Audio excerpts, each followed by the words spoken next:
ਸਤਿ ਸ੍ਰੀ ਅਕਾਲ। ਤੁਸੀਂ ਦੇਖ ਰਹੇ ਹੋ ਪੰਜਾਬ ਮੇਲ USA ਟੀਵੀ। ਮੈਂ ਬरुण कौर मान। ਖਬਰਾਂ ਦੇ ਬੁਲੇਟਿਨ 'ਚ ਤੁਹਾਡਾ ਸਵਾਗਤ। ਖਬਰਾਂ ਦੇ ਬੁਲੇਟਿਨ ਦੇ sponsor real estate broker Mohan ji मा। ਰੀਅਲ एस्टेट ਦੀ ਦੁਨੀਆ 'ਚ ਮੰਨਿਆ ਪ੍ਰਮੰਨਿਆ ਨਾਮ। ਪੇਸ਼ ਨੇ ਪਹਿਲਾਂ ਚੋਣਵੀਆਂ ਖਬਰਾਂ। ਯਾਤਰੀਆਂ ਲਈ ਖੁਸ਼ਖਬਰੀ। ਅੰਮ੍ਰਿਤਸਰ ਤੋਂ ਦੋਹਾ ਲਈ ਉਡਾਣ ਭਰੇਗੀ ਕਤਰ 에ਅਰਵੇਜ਼ ਦੀ ਫਲਾਈਟ। ਸ਼ਡਿਊਲ ਜਾਰੀ। ਰੂਸ ਤੇ ਯੂਕਰੇਨ ਦੀਆਂ ਫੌਜਾਂ ਵਿਚਾਲੇ ਕੀਵ ਨੇੜੇ ਲੜਾਈ ਤੇਜ਼। ਰੂਸ ਨਾਲ ਸੰਬੰਧ ਰੱਖਣ ਵਾਲੇ ਮੁਲਕਾਂ ਨੂੰ ਅਮਰੀਕਾ ਵੱਲੋਂ ਚੇਤਾਵਨੀ। ਅਮਰੀਕਾ ਨੇ ਇਮਰਾਨ ਵਿਰੁੱਧ ਬੇਭਰੋਸਗੀ ਮਤੇ ਵਿੱਚ ਆਪਣੀ ਭੂਮਿਕਾ ਦੇ ਦੋਸ਼ਾਂ ਨੂੰ ਕੀਤਾ ਖਾਰਜ। ਕੈਨੇਡਾ 'ਚ 40 ਤੋਂ ਵੱਧ ਟਰੱਕ ਚੋਰੀ ਮਾਮਲੇ ਵਿੱਚ 3 ਲੋਕ ਗ੍ਰਿਫਤਾਰ। ਪਾਬੰਦੀ ਦੇ ਬਾਵਜੂਦ ਰੂਸੀ ਤੇਲ ਤੇ ਗੈਸ ਦੀ ਦਰਾਮਦ ਘੱਟ ਨਹੀਂ ਕਰ ਸਕਿਆ ਯੂਰਪ। ਤੇ ਹੁਣ ਇਹਨਾਂ ਖਬਰਾਂ ਦਾ ਵਿਸਥਾਰ।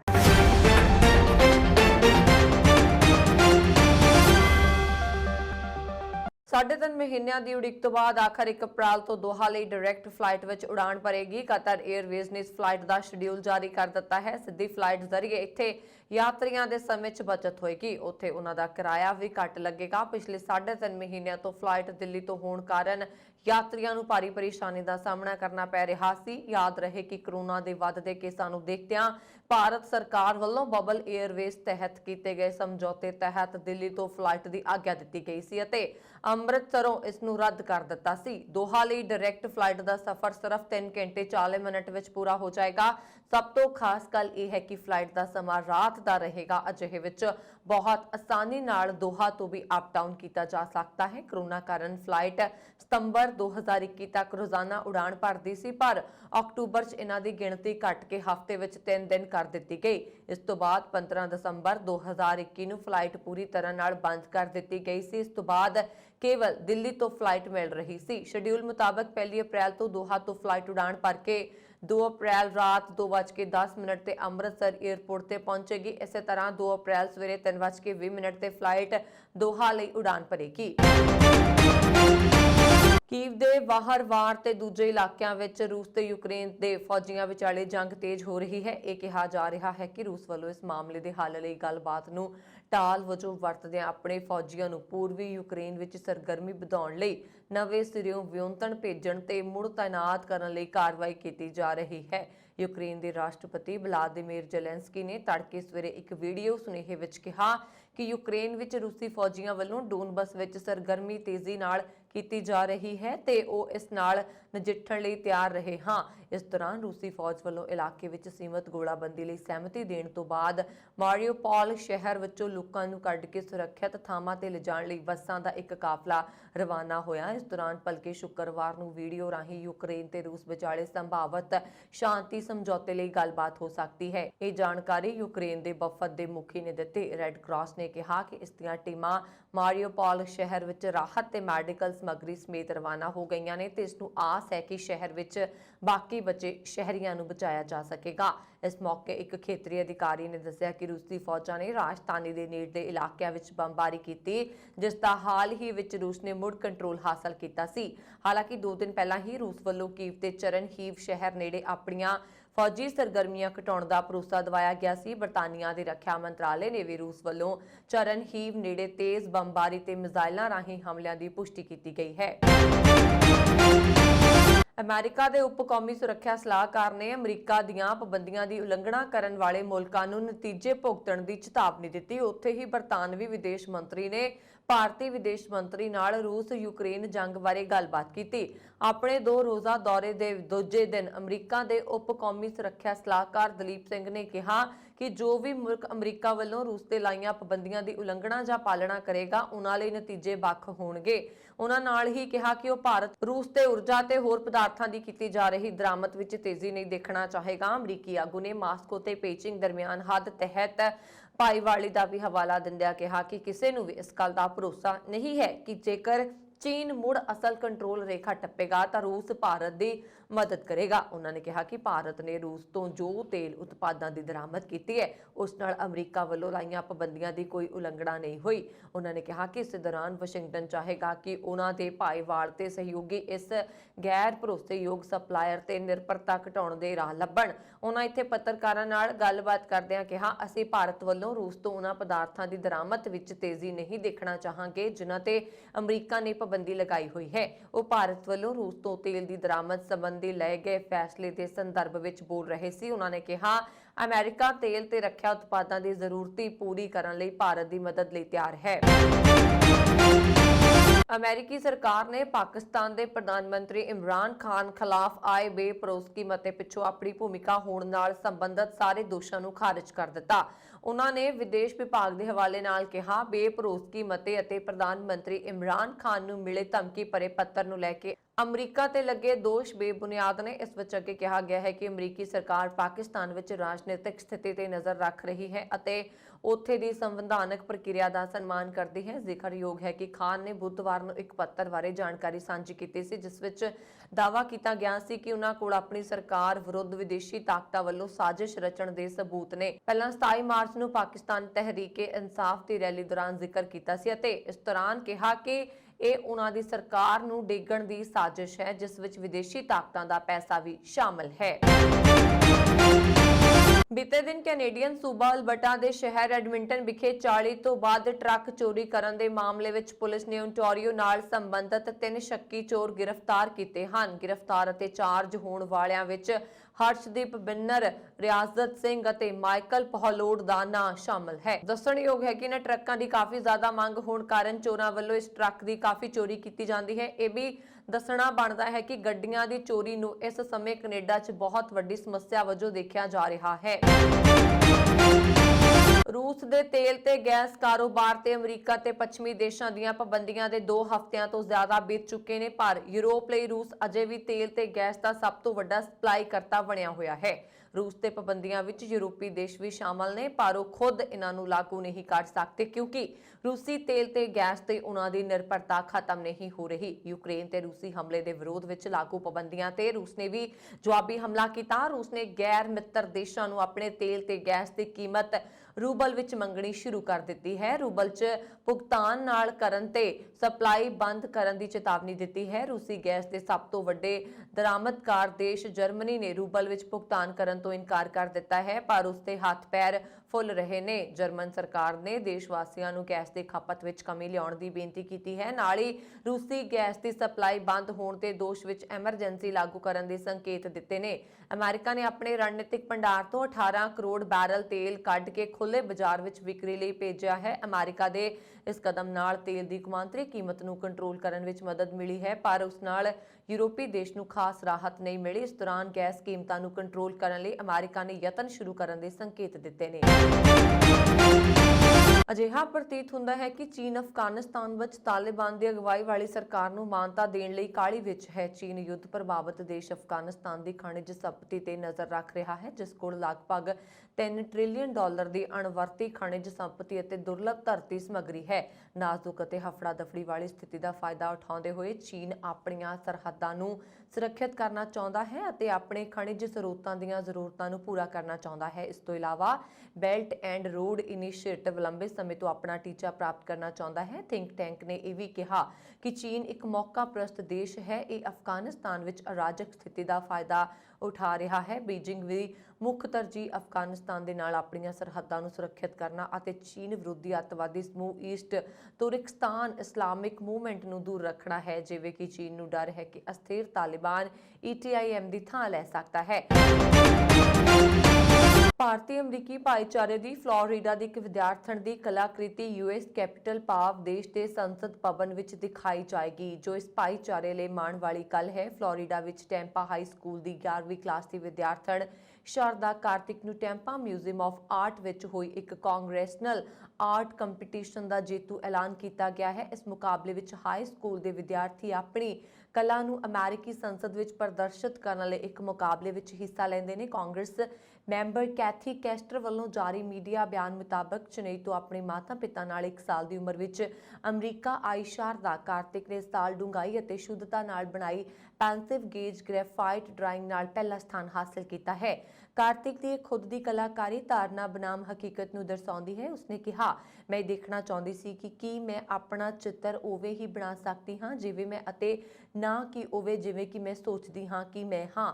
ਬਿਆਨ ਵਿੱਚ ਕਿਹਾ ਗਿਆ ਹੈ ਕਿ ਕਾਰਤਿਕ 7 ਸਾਲ ਦੀ ਉਮਰ ਤੋਂ ਚਿੱਤਰਕਾਰੀ ਕਰ ਰਹੀ ਹੈ। ਕਲਾ ਕਾਰਤਿਕ ਨੂੰ ਆਰਕੀਟੈਕਚਰ ਦੇ ਖੇਤਰ ਵਿੱਚ ਉਸਦੇ ਕਰੀਅਰ ਵਿੱਚ ਮਦਦ ਕਰੇਗੀ ਕਿਉਂਕਿ ਉਹ ਹਾਈ ਸਕੂਲ ਤੋਂ ਬਾਅਦ ਆਰਕੀਟੈਕਚਰ ਦੀ ਪੜ੍ਹਾਈ ਕਰਨਾ ਚਾਹੁੰਦੀ ਹੈ। ਇਸ ਵਿੱਚ ਅੱਗੇ ਕਿਹਾ ਗਿਆ ਹੈ ਕਿ ਕਾਰਤਿਕ ਦਾ ਪਹਿਲਾ ਕਲਾ ਮੁਕਾਬਲਾ ਨਹੀਂ ਹੈ। ਉਹ 8ਵੀਂ ਕਲਾਸ ਤੋਂ ਸਲਵਾਡੋਰ ਡਾਲੀ ਮਿਊਜ਼ੀਅਮ ਦੇ ਸਾਲਾਨਾ ਕਲਾ ਮੁਕਾਬਲੇ ਵਿੱਚ ਭਾਗੀਦਾਰ ਰਹੀ ਹੈ ਅਤੇ ਉਸਦੀ ਕਲਾਕਾਰੀ ਨੂੰ ਹਰ ਸਾਲ ਪ੍ਰਦਰਸ਼ਿਤ ਕਰਨ ਲਈ ਚੁਣਿਆ ਜਾਂਦਾ ਹੈ। ਵਿਸਾਖੀ ਮੌਕੇ ਪਾਕਿਸਤਾਨ ਸਥਿਤ ਗੁਰੂ ਧਾਮਾਂ ਦੀ ਯਾਤਰਾ ਤੇ ਜਾਣ ਵਾਲਾ ਭਾਰਤੀ ਸਿੱਖ ਯਾਤਰੂ ਜਥਾ 12 ਅਪ੍ਰੈਲ ਨੂੰ ਅਟਾਰੀ ਸਰਹੱਦ ਰਾਹੀਂ ਪੈਦਲ ਵਾਹਗਾ ਪਹੁੰਚਣ ਉਪਰੰਤ ਉੱਥੋਂ ਉਹਨਾਂ ਨੂੰ ਵਾਹਗਾ ਰੇਲਵੇ ਸਟੇਸ਼ਨ ਪਹੁੰਚਾਇਆ ਜਾਏਗਾ ਤੇ ਯਾਤਰੂ ਲਗਭਗ 3 ਵਰ੍ਹਿਆਂ ਬਾਅਦ ਰੇਲ ਗੱਡੀ ਰਾਹੀਂ ਪਾਕਿਸਤਾਨ ਸਥਿਤ ਗੁਰੂ ਧਾਮਾਂ ਦੀ ਯਾਤਰਾ ਕਰਨਗੇ। ਭਾਰਤ ਸਰਕਾਰ ਵੱਲੋਂ ਕਸ਼ਮੀਰ 'ਚੋਂ ਧਾਰਾ 370 ਹਟਾਏ ਜਾਣ ਦੇ ਬਾਅਦ ਦੋਵਾਂ ਮੁਲਕਾਂ ਵਿਚਾਲੇ ਬਣੇ ਸਰਹੱਦੀ ਤਣਾਅ ਕਾਰਨ 8 ਅਗਸਤ 2019 ਨੂੰ ਪਾਕਿਸਤਾਨ ਤੋਂ ਪਰਤਣ ਵਾਲੀ ਸਮਝੌਤਾ ਐਕਸਪ੍ਰੈਸ ਨੂੰ ਵਾਹਗਾ ਸਟੇਸ਼ਨ ਤੇ ਹੀ ਰੋਕ ਦਿੱਤਾ ਗਿਆ ਸੀ। ਪਾਕਿਸਤਾਨ ਸਿੱਖ ਗੁਰਦੁਆਰਾ ਪ੍ਰਬੰਧਕ ਕਮੇਟੀ ਦੇ ਪ੍ਰਧਾਨ ਅਮੀਰ ਸਿੰਘ ਨੇ ਇਹ ਗੱਲ ਕਰਦਿਆਂ ਦੱਸਿਆ ਹੈ ਕਿ ਇਵੈਕੂਏਟ ਟਰਸਟ ਪ੍ਰਾਪਰਟੀ ਬੋਰਡ ਅਤੇ ਗੁਰਦੁਆਰਾ ਕਮੇਟੀ ਦੀ ਹੋਈ ਬੈਠਕ ਵਿੱਚ ਭਾਰਤੀ ਯਾਤਰੂਆਂ ਦੀ ਸਹੂਲਤ ਲਈ ਫੈਸਲਾ ਲਿਆ ਗਿਆ ਹੈ ਕਿ ਭਾਰਤੀ ਯਾਤਰੂਆਂ ਲਈ 9 ਦਿਨਾਂ ਦਾ ਵੀਜ਼ਾ ਜਾਰੀ ਕੀਤਾ ਜਾਏਗਾ ਤੇ ਵਾਹਗਾ ਰੇਲਵੇ ਸਟੇਸ਼ਨ ਪਹੁੰਚਣ ਉਪਰੰਤ ਉੱਥੋਂ ਉਹਨਾਂ ਨੂੰ ਸਪੈਸ਼ਲ 3 ਗੱਡੀਆਂ ਰਾਹੀਂ ਭਾਰੀ ਸੁਰੱਖਿਆ ਹੇਠ ਸਿੱਧਾ ਹਸਨ ਅਬਦਾਲ ਲਈ ਰਵਾਨਾ ਕੀਤਾ ਜਾਏਗਾ। ਜਥੇ ਦੇ ਸ੍ਰੀ ਨਨਕਾਣਾ ਸਾਹਿਬ ਪਹੁੰਚਣ ਤੇ ਫਾਰੂਖਾਬਾਦ ਸਥਿਤ ਗੁਰਦੁਆਰਾ ਸੱਚਾ ਸੌਦਾ, ਨਾਰਵਾੜ ਸਥਿਤ ਗੁਰਦੁਆਰਾ ਸ੍ਰੀ ਕਰਤਾਰਪੁਰ ਸਾਹਿਬ ਅਤੇ ਐਮਨਾਬਾਦ ਦੇ ਗੁਰਦੁਆਰਾ ਸਾਹਿਬਾਨ ਦੇ ਦਰਸ਼ਨ ਯਾਤਰੂ ਬੱਸਾਂ ਵਿੱਚ ਕਰਨਗੇ। ਉਹਨਾਂ ਭਾਰਤ ਸਰਕਾਰ ਨੂੰ ਅਟਾਰੀ ਤੋਂ ਵਾਹਗਾ ਰੇਲਵੇ ਸਟੇਸ਼ਨ ਲਈ ਰੇਲ ਸੇਵਾ ਮੁੜ ਬਹਾਲ ਕਰਨ ਦੀ ਅਪੀਲ ਵੀ ਕੀਤੀ ਹੈ। ਇੰਗਲੈਂਡ ਦੇ ਵੱਖ-ਵੱਖ ਇਲਾਕਿਆਂ ਵਿੱਚ ਸਵੇਰ ਤੋਂ ਰੁਕ-ਰੁਕ ਕੇ ਹੋ ਰਹੀ ਭਾਰੀ ਬਰਫ਼ਬਾਰੀ ਦਰਮਿਆਨ ਬੇਮੌਸਮੀ ਬਰਫ਼ਬਾਰੀ ਕਾਰਨ ਇੰਗਲੈਂਡ ਵਿੱਚ ਮੁੜ ਤੋਂ ਠੰਡ ਨੇ ਜ਼ੋਰ ਫੜ ਲਿਆ ਹੈ। ਇੰਗਲੈਂਡ ਦੇ ਵੱਖ-ਵੱਖ ਇਲਾਕਿਆਂ 'ਚ ਹੋ ਰਹੀ ਇਸ ਬੇਮੌਸਮੀ ਬਰਫ਼ਬਾਰੀ ਕਾਰਨ ਜਿੱਥੇ ਜਨਜੀਵਨ ਪ੍ਰਭਾਵਿਤ ਹੋਇਆ ਹੈ, ਉੱਥੇ ਸੜਕੀ ਆਵਾਜਾਈ ਅਤੇ ਕੰਮਕਾਜਾਂ ਤੇ ਕਾਫੀ ਅਸਰ ਪਿਆ ਹੈ। ਜ਼ਿਕਰਯੋਗ ਹੈ ਕਿ ਕੁਝ ਦਿਨ ਪਹਿਲਾਂ ਯੂਕੇ ਦਾ ਸਮਾਂ ਤਬਦੀਲ ਹੋਣ ਤੋਂ ਬਾਅਦ ਯੂਕੇ ਵਿੱਚ ਦਿਨ ਦਾ ਸਮਾਂ ਰਾਤ ਦੇ ਸਮੇਂ ਨਾਲੋਂ ਵੱਧ ਗਿਆ ਸੀ ਅਤੇ ਗਰਮੀ ਦੇ ਮੌਸਮ ਦੀ ਸ਼ੁਰੂਆਤ ਹੋਣ ਕਾਰਨ ਗਰਮੀ ਨੇ ਵੀ ਆਪਣਾ ਰੰਗ ਦਿਖਾਉਣਾ ਸ਼ੁਰੂ ਕਰ ਦਿੱਤਾ ਸੀ। ਪਰ ਰੁਕ-ਰੁਕ ਕੇ ਹੋ ਰਹੀ ਬਰਫ਼ਬਾਰੀ ਕਾਰਨ ਇੰਗਲੈਂਡ ਵਿੱਚ ਮੁੜ ਤੋਂ ਠੰਡ ਨੇ ਜ਼ੋਰ ਫੜਿਆ। ਮੌਸਮ ਵਿਭਾਗ ਵੱਲੋਂ ਪਹਿਲਾਂ ਤੋਂ ਹੀ ਇੰਗਲੈਂਡ ਦੇ ਕੁਝ ਹਿੱਸਿਆਂ ਵਿੱਚ ਬਰਫ਼ ਪੈਣ ਦੀ ਚੇਤਾਵਨੀ ਦਿੱਤੀ ਗਈ ਸੀ। ਚੀਨ ਵਿੱਚ ਕਰੋਨਾ ਦਾ ਕਹਿਰ ਜਾਰੀ ਹੈ। ਚੀਨ ਵਿੱਚ ਅਜਿਹੇ 2 ਸਾਲਾਂ ਵਿੱਚ ਪਹਿਲੀ ਵਾਰ ਹੋਇਆ ਹੈ ਕਿ ਕਰੋਨਾ 31 ਰਾਜਾਂ ਵਿੱਚ ਫੈਲ ਚੁੱਕਿਆ। ਚੀਨ ਨੇ ਕਰੋਨਾ ਤੇ ਕਾਬੂ ਪਾਉਣ ਲਈ ਜਿਸ ਜ਼ੀਰੋ ਕੋਵਿਡ ਪਾਲਿਸੀ ਨੂੰ ਅਮਲ ਵਿੱਚ ਲਿਆਂਦਾ ਸੀ ਉਹ ਫੇਲ ਸਾਬਤ ਹੋ ਰਹੀ ਹੈ। ਕਰੋਨਾ ਦੇ ਨਵੇਂ ਵੈਰੀਐਂਟ ਓਮਿਕਰੌਨ ਨਾਲ ਪੀੜਤਕਾਂ ਦਾ ਅੰਕੜਾ 62,000 ਮਾਮਲਿਆਂ ਦੇ ਪਾਰ ਪਹੁੰਚ ਗਿਆ ਹੈ। ਅਜਿਹੇ ਵਿੱਚ ਚੀਨ ਦੀ ਆਰਥਿਕ ਰਾਜਧਾਨੀ ਸ਼ੰਘਾਈ ਸਣੇ 5 ਸ਼ਹਿਰਾਂ ਵਿੱਚ ਲਾਕਡਾਊਨ ਲਗਾ ਦਿੱਤਾ ਗਿਆ ਹੈ। ਚੀਨ ਦੇ ਲਗਭਗ 12,000 ਸਰਕਾਰੀ ਹਸਪਤਾਲਾਂ ਵਿੱਚ ਨਵੇਂ ਮਰੀਜ਼ਾਂ ਨੂੰ ਭਰਤੀ ਕਰਨ ਦੀ ਜਗ੍ਹਾ ਨਹੀਂ ਹੈ। ਚੀਨ ਨੇ ਕਰੋਨਾ ਦੀ ਪਹਿਲੀ ਲਹਿਰ ਦੇ ਦੌਰਾਨ ਸਖਤ ਲਾਕਡਾਊਨ ਦਾ ਨਿਯਮ ਬਣਾਇਆ ਸੀ। ਇਸ ਦੇ ਤਹਿਤ ਇੱਕ ਵੀ ਕੇਸ ਆਉਣ ਤੇ ਪੂਰੇ ਸ਼ਹਿਰ ਵਿੱਚ ਲਾਕਡਾਊਨ ਲਗਾ ਦਿੱਤਾ ਜਾਂਦਾ ਸੀ। ਅਜਿਹੇ ਵਿੱਚ ਉਸ ਦੇ ਮੈਡੀਕਲ ਢਾਂਚੇ ਤੇ ਕਾਫੀ ਅਸਰ ਪਿਆ। ਚੀਨ ਦੇ ਵੱਡੇ ਕਾਰੋਬਾਰੀ ਸ਼ਹਿਰ ਸ਼ੰਘਾਈ ਵਿੱਚ ਅਗਲੇ ਸ਼ੁੱਕਰਵਾਰ ਤੱਕ ਪੂਰਨ ਲਾਕਡਾਊਨ ਲਗਾਇਆ ਗਿਆ ਹੈ। ਬੈਂਕਿੰਗ ਤੋਂ ਹੋਰ ਗਤੀਵਿਧੀਆਂ ਵਿੱਚ ਰੁਕਾਵਟ ਨਾ ਆਵੇ, ਇਸ ਦੇ ਲਈ ਸ਼ੰਘਾਈ ਦੇ ਲਗਭਗ 20,000 ਬੈਂਕਰਸ ਦਫ਼ਤਰਾਂ ਵਿੱਚ ਰਹਿ ਰਹੇ ਨੇ। ਸਰਕਾਰ ਵੱਲੋਂ ਹੀ ਉਹਨਾਂ ਦੇ ਰਹਿਣ ਤੇ ਖਾਣ ਦਾ ਇੰਤਜ਼ਾਮ ਕੀਤਾ ਗਿਆ ਹੈ। ਦੱਸ ਦਈਏ ਕਿ ਚੀਨ ਦੁਨੀਆ ਦੇ ਸਭ ਤੋਂ ਵੱਧ ਟੀਕਾਕਰਨ ਵਾਲੇ ਦੇਸ਼ਾਂ ਵਿੱਚ ਸ਼ਾਮਲ ਹੈ। ਚੀਨ ਵਿੱਚ 88% ਤੋਂ ਵੱਧ ਆਬਾਦੀ ਨੂੰ ਕਰੋਨਾ ਵੈਕਸੀਨ ਦੀ ਡਬਲ ਡੋਜ਼ ਲੱਗ ਚੁੱਕੀ ਹੈ, ਪਰ ਇਸ ਦੇ ਬਾਵਜੂਦ ਚੀਨ ਦੇ ਬਜ਼ੁਰਗਾਂ ਯਾਨੀ 60 ਤੋਂ ਵੱਧ ਦੇ ਲੋਕਾਂ ਵਿੱਚੋਂ ਸਿਰਫ 52% ਨੂੰ ਹੀ ਡਬਲ ਡੋਜ਼ ਲੱਗੀ ਹੈ। ਏਅਰਪੋਰਟ ਤੇ ਸਮਾਨ ਗਾਇਬ ਹੋਣ ਤੋਂ ਨਾਰਾਜ਼ ਬੈਂਗਲੁਰੂ ਦੇ ਇੱਕ ਬੰਦੇ ਨੇ ਏਅਰਲਾਈਨਸ ਕੰਪਨੀ ਇੰਡੀਗੋ ਦੀ ਵੈਬਸਾਈਟ ਹੈਕ ਕਰ ਲਈ। ਜਾਣਕਾਰੀ ਮੁਤਾਬਕ ਨੰਦਨ ਕੁਮਾਰ ਦੇ ਇਸ ਸ਼ਖਸ ਨੇ ਪਟਨਾ ਤੋਂ ਬੈਂਗਲੁਰੂ ਜਾਣ ਲਈ ਇੰਡੀਗੋ ਦੀ ਫਲਾਈਟ ਲਈ ਸੀ। ਫਲਾਈਟ ਵਿੱਚ ਉਸ ਦਾ ਸਮਾਨ ਦੂਸਰੇ ਯਾਤਰੀਆਂ ਨਾਲ ਬਦਲ ਗਿਆ ਜੋ ਵੇਖਣ ਵਿੱਚ ਲਗਭਗ ਇੱਕੋ ਜਿਹਾ ਸੀ। ਉਹਦੇ ਮੁਤਾਬਕ ਉਸਨੇ ਇੰਡੀਗੋ ਦੀ ਕਸਟਮਰ ਕੇਅਰ ਸਰਵਿਸ ਨਾਲ ਸੰਪਰਕ ਕੀਤਾ, ਪਰ ਇੰਡੀਗੋ ਕਸਟਮਰ ਕੇਅਰ ਸਰਵਿਸ ਨੇ ਪ੍ਰਾਈਵੇਸੀ ਦਾ ਹਵਾਲਾ ਦਿੰਦੇ ਹੋਏ ਉਸ ਬੰਦੇ ਨਾਲ ਨੰਦਨ ਕੁਮਾਰ ਦਾ ਸੰਪਰਕ ਨਹੀਂ ਕਰਵਾਇਆ। ਇਸ ਦੇ ਨਾਲ ਹੀ ਉਸ ਦਾ ਸਮਾਨ ਬਦਲਿਆ ਗਿਆ ਸੀ। ਨੰਦਨ ਕੁਮਾਰ ਜੋ ਕਿ ਇੱਕ ਇੰਜੀਨੀਅਰ ਹੈ, ਮੁਤਾਬਕ ਕਸਟਮਰ ਕੇਅਰ ਸਰਵਿਸ ਨਾਲ ਕਈ ਵਾਰ ਸੰਪਰਕ ਕਰਨ ਮਗਰੋਂ ਅਖੀਰ ਉਸ ਨੂੰ ਇੰਡੀਗੋ ਕਸਟਮਰ ਕੇਅਰ ਸੈਂਟਰ ਤੋਂ ਇਹ ਭਰੋਸਾ ਮਿਲਿਆ ਕਿ ਜਿਸ ਦੇ ਨਾਲ ਉਸ ਦਾ ਸਮਾਨ ਬਦਲ ਗਿਆ ਹੈ ਉਸ ਨਾਲ ਗੱਲ ਕਰਕੇ ਤੁਹਾਨੂੰ ਦੱਸ ਦਿੱਤਾ ਜਾਏਗਾ। ਪਰ ਇੰਡੀਗੋ ਨੇ ਅਜਿਹਾ ਕੁਝ ਨਹੀਂ ਕੀਤਾ। ਇਸ ਤੋਂ ਬਾਅਦ ਨੰਦਨ ਕੁਮਾਰ ਨੇ ਮਾਮਲਾ ਆਪਣੇ ਹੱਥਾਂ ਵਿੱਚ ਲਿਆ। ਨੰਦਨ ਕੁਮਾਰ ਨੇ computer the hacker mode on ਕੀਤਾ ਤੇ ਅਖੀਰ ਵੈਬਸਾਈਟ ਤੋਂ ਉਸ ਪੈਸੇਂਜਰ ਦਾ ਨੰਬਰ ਕੱਢ ਲਿਆ ਜਿਸ ਦੇ ਨਾਲ ਉਸ ਦਾ ਸਮਾਨ ਬਦਲਿਆ ਸੀ। ਉਸਨੇ ਖੁਦ ਇਹ ਪੂਰਾ ਕਿੱਸਾ ਟਵਿੱਟਰ ਤੇ ਸ਼ੇਅਰ ਕੀਤਾ। ਇਸ ਤੇ ਇੰਡੀਗੋ ਵੱਲੋਂ ਟਵਿੱਟਰ ਤੇ ਉਸ ਨੂੰ ਜਵਾਬ ਦਿੰਦੇ ਹੋਏ ਅਸੁਵਿਧਾ ਲਈ ਮਾਫੀ ਮੰਗੀ ਗਈ। ਇੰਡੀਗੋ ਨੇ ਇਹ ਵੀ ਕਿਹਾ ਕਿ ਉਹਨਾਂ ਦੀ ਵੈਬਸਾਈਟ ਵਿੱਚ ਸਿਕਿਉਰਿਟੀ ਨੂੰ ਲੈ ਕੇ ਕੋਈ ਕਮੀ ਨਹੀਂ ਹੈ। ਨੰਦਨ ਕੁਮਾਰ ਨੇ ਇੰਡੀਗੋ ਦੇ ਟਵੀਟ ਤੇ ਉਹਨਾਂ ਦਾ ਮਜ਼ਾਕ ਉਡਾਉਂਦੇ ਹੋਏ ਕਿਹਾ ਕਿ ਤੁਸੀਂ ਪੂਰੀ ਕਹਾਣੀ ਜਾਣਨਾ ਚਾਹੁੰਦੇ ਹੋ। ਇਹਨਾਂ ਸਾਰਿਆਂ ਦੇ ਅਖੀਰ ਵਿੱਚ ਮੈਂ ਤੁਹਾਨੂੰ ਦੱਸਾਂਗੀ ਕਿ ਤੁਹਾਡੇ ਸਿਸਟਮ ਵਿੱਚ ਕਿੱਥੇ ਕੰਪਨੀ ਹੈ। ਕੰਪਨੀ ਨੇ ਸਫਾਈ ਦਿੱਤੀ ਕਿ ਵੈਬਸਾਈਟ ਨੂੰ ਹੈਕ ਨਹੀਂ ਕੀਤਾ ਗਿਆ। ਕੋਈ ਵੀ ਪੈਸੇਂਜਰ ਆਪਣੀ ਬੁਕਿੰਗ ਡਿਟੇਲਸ, PNR, ਲਾਸਟ ਨੇਮ, ਫੋਨ ਨੰਬਰ ਜਾਂ ਈਮੇਲ ਰਾਹੀਂ ਚੈੱਕ ਕਰ ਸਕਦਾ ਹੈ। ਇਹ ਬਹੁਤ ਆਮ ਹੈ।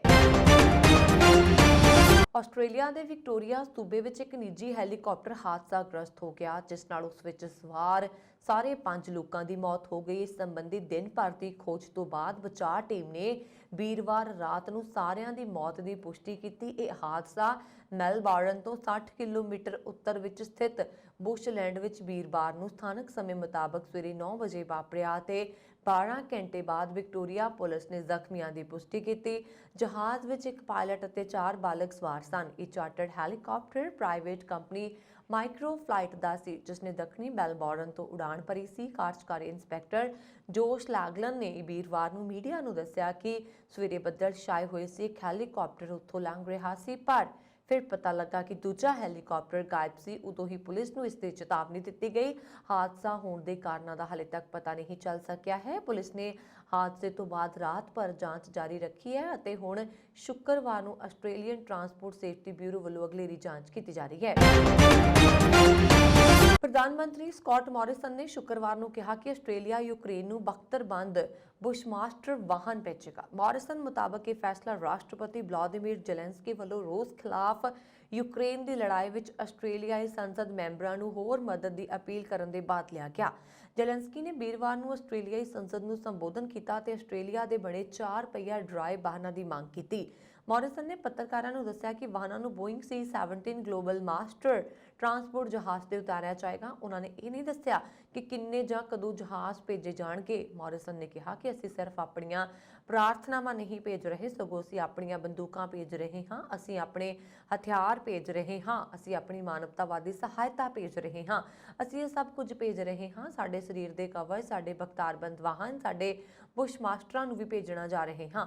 ਗੌਰਤਲਬ ਹੈ ਕਿ ਜ਼ੈਲੈਂਸਕੀ ਵੀਡੀਓ ਅਪੀਲਾਂ ਰਾਹੀਂ ਵੱਖ-ਵੱਖ ਦੇਸ਼ਾਂ ਨੂੰ ਆਪਣਾ ਸੰਦੇਸ਼ ਭੇਜਦੇ ਨੇ ਜਿਵੇਂ ਕਿ ਆਸਟ੍ਰੇਲੀਆਈ ਸੰਸਦ ਵਿੱਚ ਵਿਧਾਇਕਾਂ ਨੂੰ ਅਪੀਲ ਕੀਤੀ ਗਈ। ਸੰਸਦ ਮੈਂਬਰਾਂ ਨੇ ਉਹਨਾਂ ਦੇ 16 ਮਿੰਟ ਦੇ ਸੰਬੋਧਨ ਦੇ ਸ਼ੁਰੂ ਵਿੱਚ ਅੰਤ ਵਿੱਚ ਖੜੇ ਹੋ ਕੇ ਉਹਨਾਂ ਦਾ ਸਵਾਗਤ ਕੀਤਾ ਸੀ। ਪੰਜਾਬ ਵਿੱਚ ਲੋਕਾਂ ਲਈ ਸਫ਼ਰ ਕਰਨਾ ਹੁਣ ਹੋਰ ਵੀ ਮਹਿੰਗਾ ਹੋ ਗਿਆ ਹੈ। 1 ਅਪ੍ਰੈਲ ਤੋਂ ਸ਼ੁੱਕਰਵਾਰ ਤੋਂ ਪੰਜਾਬ ਦੇ ਟੋਲ ਪਲਾਜ਼ਿਆਂ ਤੇ ਰੇਟ ਵੱਧ ਗਏ ਨੇ। ਪੰਜਾਬ ਵਿੱਚ ਟੋਲ ਦੀਆਂ ਇਹ ਵਧੀਆਂ ਕੀਮਤਾਂ 31 ਮਾਰਚ ਰਾਤ 12 ਵਜੇ ਤੋਂ ਲਾਗੂ ਹੋਈਆਂ। ਦਰਅਸਲ national highway authority of India ਨੇ ਸੂਬੇ ਭਰ ਦੇ ਟੋਲ ਪਲਾਜ਼ਿਆਂ ਦੇ ਟੈਕਸ ਰੇਟ 10% ਵਧਾ ਦਿੱਤੇ ਜਿਸ ਵਿੱਚ ਕਾਰ ਦੇ ਲਈ ਟੋਲ 5 ਤੋਂ 10 ਰੁਪਏ ਵਧਾ ਦਿੱਤਾ ਗਿਆ। ਉੱਥੇ ਹੀ ਕਮਰਸ਼ੀਅਲ ਜਾਨੀ ਮਾਲ ਦੀ ਢੁਆਈ ਵਾਲੀਆਂ ਗੱਡੀਆਂ ਲਈ ਟੋਲ 865 ਰੁਪਏ ਤੱਕ ਵਧਾ ਦਿੱਤਾ ਗਿਆ। ਟੋਲ ਟੈਕਸ ਦੀਆਂ ਵਧੀਆਂ ਦਰਾਂ ਦੇ ਸੰਬੰਧ 'ਚ ਸਾਰੇ ਟੋਲ ਪਲਾਜ਼ਾ ਤੇ ਨਵੇਂ ਬੋਰਡ ਲਗਾ ਦਿੱਤੇ ਗਏ। ਦੱਸ ਦਈਏ ਕਿ ਪੰਜਾਬ ਵਿੱਚ 11 ਨੈਸ਼ਨਲ ਹਾਈਵੇ ਦੇ 11 ਟੋਲ ਪਲਾਜ਼ਾ ਨੇ ਜਿਨ੍ਹਾਂ ਤੇ ਟੋਲ ਟੈਕਸ ਦੀਆਂ ਵਧੀਆਂ ਕੀਮਤਾਂ ਵਸੂਲੀਆਂ ਜਾਣਗੀਆਂ। ਇਹਨਾਂ ਵਿੱਚ ਲੁਧਿਆਣਾ ਜਗਰਾਓਂ ਮਾਰਗ ਤੇ Chowki Mann toll plaza, Ludhiana south city Ladowal bypass toll plaza ਤੋਂ ਇਲਾਵਾ ਬਠਿੰਡਾ ਚੰਡੀਗੜ੍ਹ ਮਾਰਗ ਤੇ 5, ਬਠਿੰਡਾ ਅੰਮ੍ਰਿਤਸਰ ਮਾਰਗ ਤੇ 3, ਬਠਿੰਡਾ ਮਲੋਟ ਮਾਰਗ ਤੇ 1 ਟੋਲ ਪਲਾਜ਼ਾ ਤੇ ਵਧੀਆਂ ਹੋਈਆਂ ਦਰਾਂ ਨਾਲ ਟੋਲ ਟੈਕਸ ਭਰਨਾ ਪਏਗਾ। ਹਾਲਾਂਕਿ ਇਹਨਾਂ ਵਿੱਚ ਲਾਡੋਵਾਲ ਟੋਲ ਪਲਾਜ਼ਾ ਤੇ ਵਧੇ ਹੋਏ ਰੇਟ 1 ਅਪ੍ਰੈਲ ਨਹੀਂ ਬਲਕਿ 1 ਸਤੰਬਰ ਤੋਂ ਲਾਗੂ ਹੋਣਗੇ। ਪੰਜਾਬ ਵਿੱਚ ਫਿਲਹਾਲ NHAI ਇਕਲਾਈਨ ਕੈਸ਼ ਟੋਲ ਦੇਣ ਦੇ ਲਈ ਰੱਖੇਗਾ। ਹਾਲਾਂਕਿ ਬਾਅਦ ਵਿੱਚ ਇਸ ਨੂੰ ਬੰਦ ਕਰ ਦਿੱਤਾ ਜਾਏਗਾ। ਇਸ ਤੋਂ ਬਾਅਦ ਜੇਕਰ ਕੋਈ ਬਿਨਾਂ ਫਾਸਟ ਟੈਗ ਦੇ ਟੋਲ ਤੋਂ ਨਿਕਲਿਆ ਤਾਂ ਉਸ ਨੂੰ ਜੁਰਮਾਨੇ ਦੇ ਤੌਰ ਤੇ ਡਬਲ ਟੋਲ ਦੇਣਾ ਪਏਗਾ। ਇਸ ਹਨ ਹੁਣ ਤੱਕ ਦੀਆਂ ਖਬਰਾਂ। ਮੈਨੂੰ ਵਰੁਣ ਕੌਰ ਮਾਨੂ ਦੀ ਆਗਿਆ। ਹੋਰ ਖਬਰਾਂ ਦੇ ਲਈ ਸਾਡਾ YouTube ਚੈਨਲ ਪੰਜਾਬ ਮੇਲ USA TV ਜ਼ਰੂਰ ਸਬਸਕ੍ਰਾਈਬ ਕਰੋ। ਸਤਿ ਸ਼੍ਰੀ ਅਕਾਲ।